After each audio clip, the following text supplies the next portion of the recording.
Hi there everyone, welcome to my channel. So in this video guys, I will give you some short tutorial on how to create a square and number using Lazarus Pascal. That is a very compatible IDE for Delphi programming. Before we start, I would like to say thank you so much to all my viewers, silent viewers, and supporters in my channel. Thank you for watching my videos. If you are new with my channel and then you like this video, please hit the like button. Don't forget to share and please support my channel guys by clicking the subscribe button. So let's begin. Actually, this will be my first time to create a graphical user interface using Lazarus Pascal. About Lazarus Pascal, it is also called Free Pascal Lazarus. What is good about this Pascal compiler in IDE? It is free. Now, one of the things that I like about Pascal is that it is very easy to write a program. And then suddenly, by late in early 2000, Pascal programming language becomes not so popular, particularly here in the Philippines. It is gradually replaced by Java, C++, C, and then recently right now we have also the introduction of Python programming in schools here in the Philippines and other parts of the world. Nevertheless, Pascal is still alive in many parts of the world, particularly Europe and Africa. So there are some schools that are still teaching Pascal programming.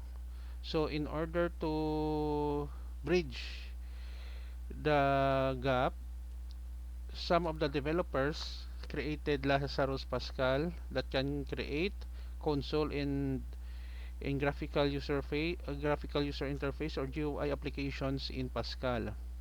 There is one programming language called Delphi created by Borland Corporation. However, Delphi is no longer in business. They are out of business. I think 2010 it was by no or being acquired by M. Carberos. However, the new company who are marketing Delphi uh, sells the product at a very expensive price. And then there is a community edition, but again you cannot use it for commercial purposes.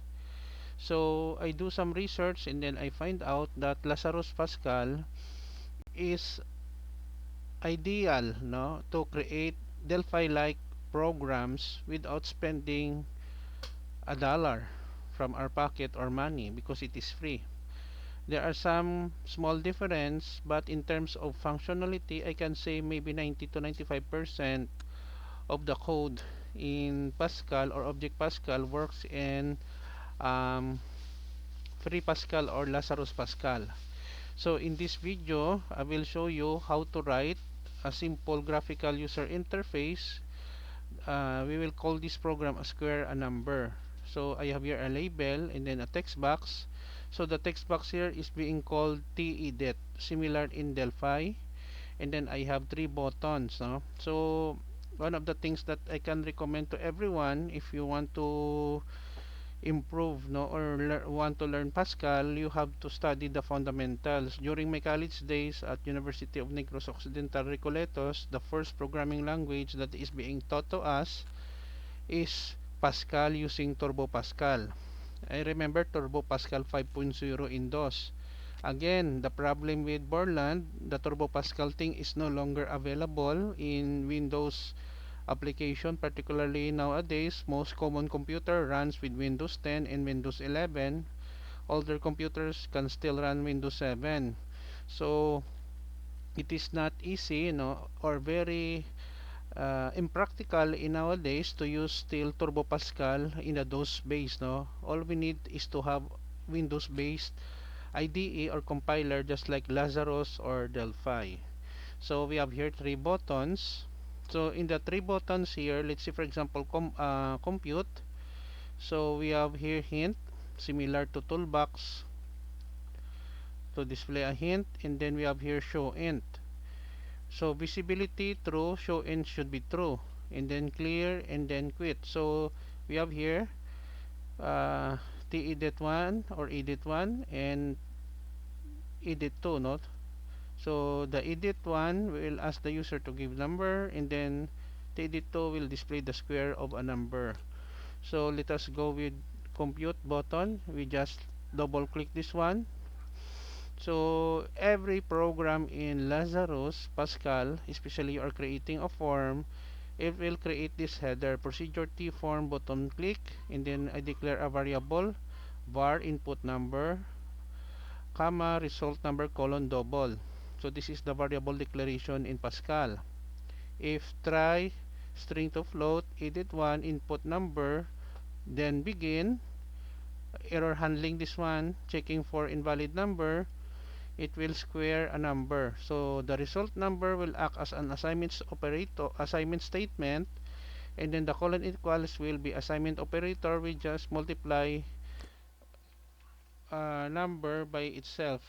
And then we have here edit to the text box float to string conversion, because the text box is works on string result number, else it will display a dialog box. Please enter a valid number information. Edit focus, the cursor will go to the text box.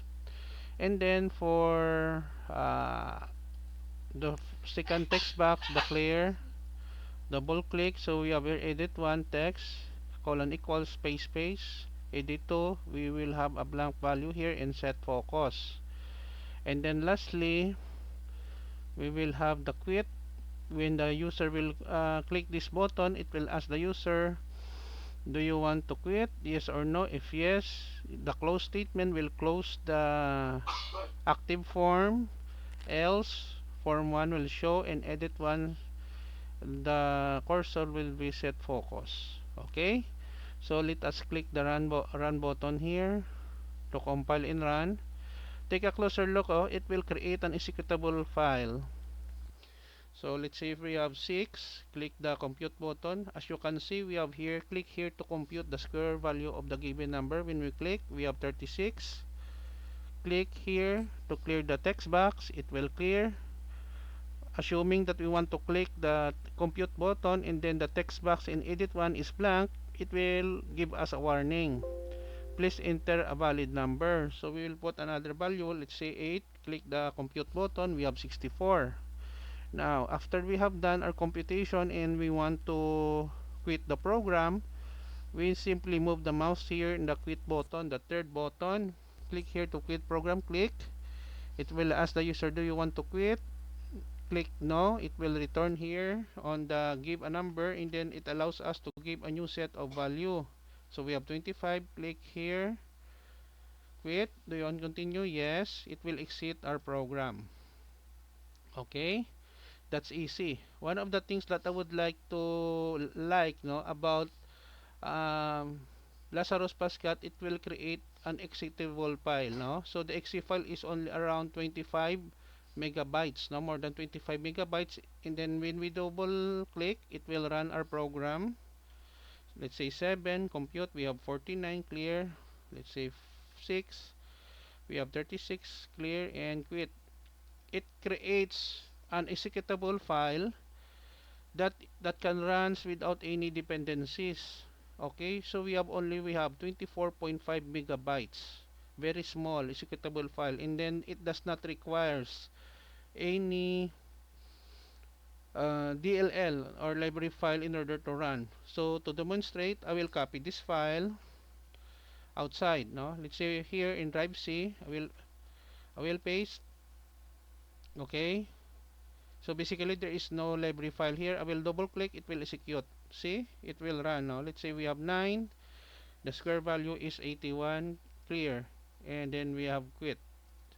So this is the, I can say, this is the legacy of Delphi, no?